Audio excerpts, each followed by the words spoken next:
Good morning, Year 9. It's Mr. Wallace here, and I've got the pleasure of speaking to you about taking an option in GCSE Religious Studies.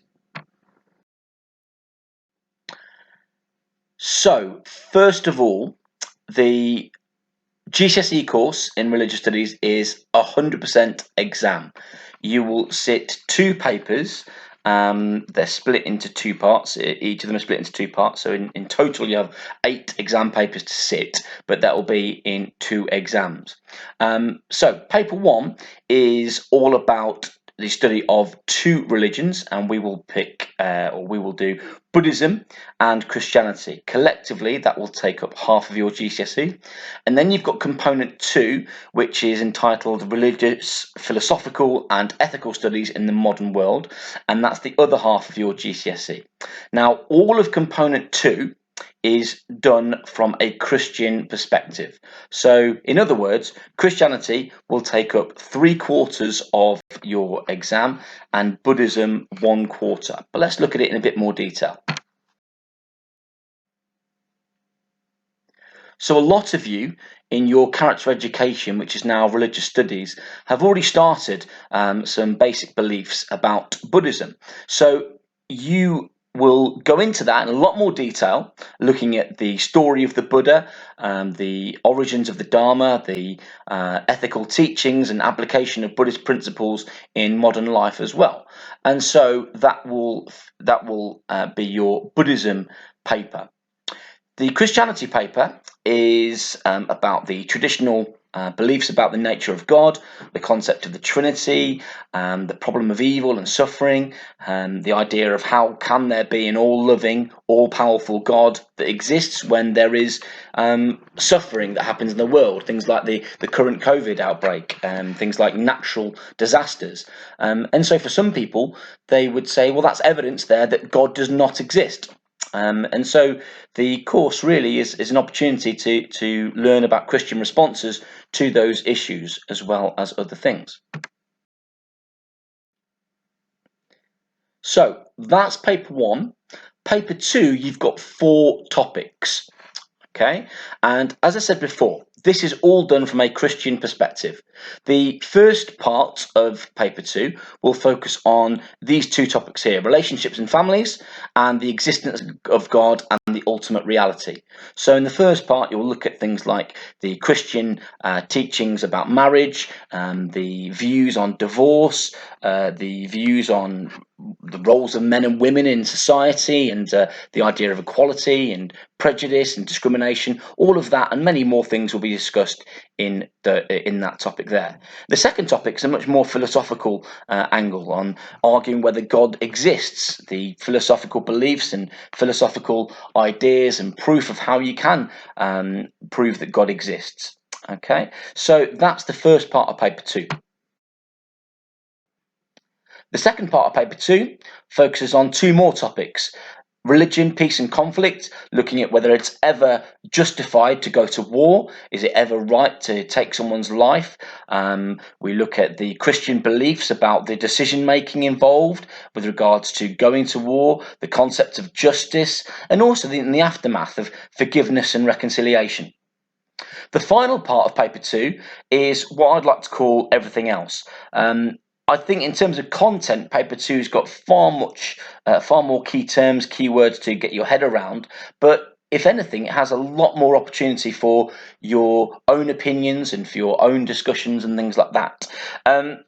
Indeed, in fact, in the belief and non-belief section, you will discuss some of the most controversial topics that there are, not just in this subject, but that you'll ever likely to study in school.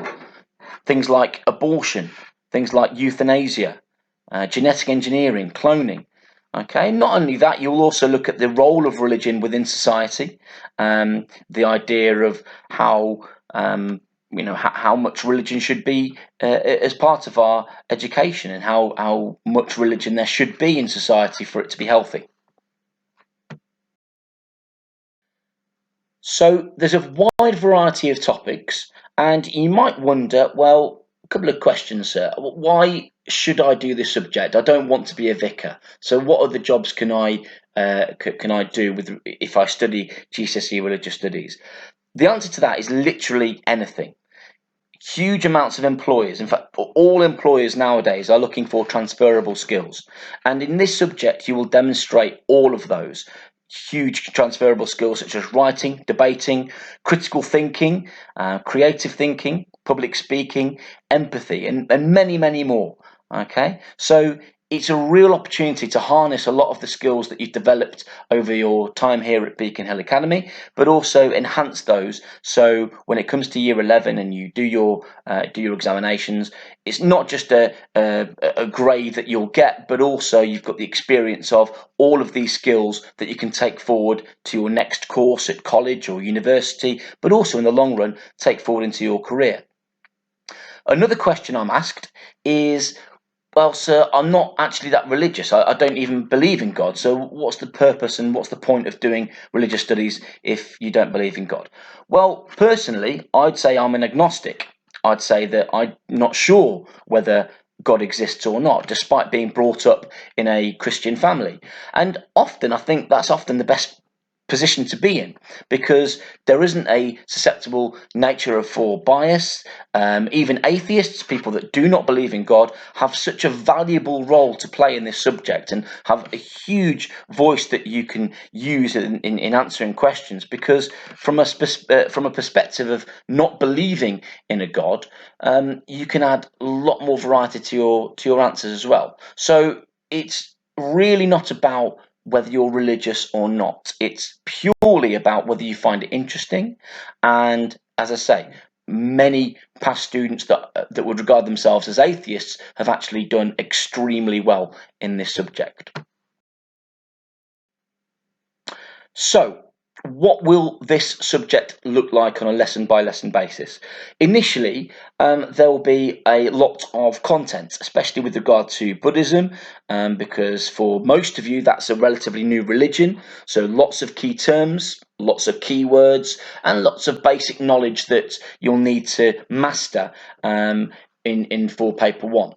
For paper 2, you'll need to harness a lot of the knowledge in Christianity, which you'll learn from paper 1, and then apply that knowledge. So lots of key teachings, key people, and lots of quotations from the Bible. Okay, so a lot of it will involve a lot of content. Okay, initially, but from then on in, lots of the lessons will be an opportunity for debate, a lot of opportunity for discussion, and often the best students in this subject are the ones that can voice their opinion in an articulate way and explain their point of view in as much detail as possible within the time constraints of exam questions. So there will be, nearer year 11, nearer exam time, lots of practice questions. So that's no different to any other subject that you do.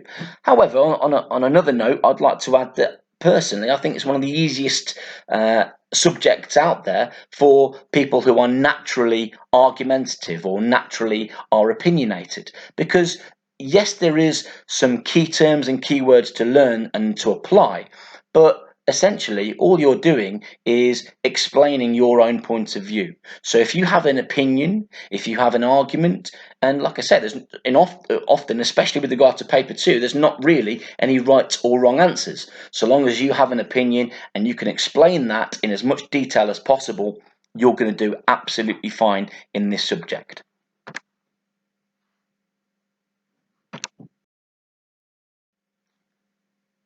So any more information, obviously there's more information in the options booklet, and also not only email the helpline at beaconhillacademy.org.uk address, but also hopefully we'll be back in school after half term, and I'll be available for any of you to, if you need a word with me or email me about any questions about the subject, I will answer those, no problem at all. But hopefully we'll see a lot of you back in school, and certainly a lot of you hopefully in this GCSE Religious Studies class next year.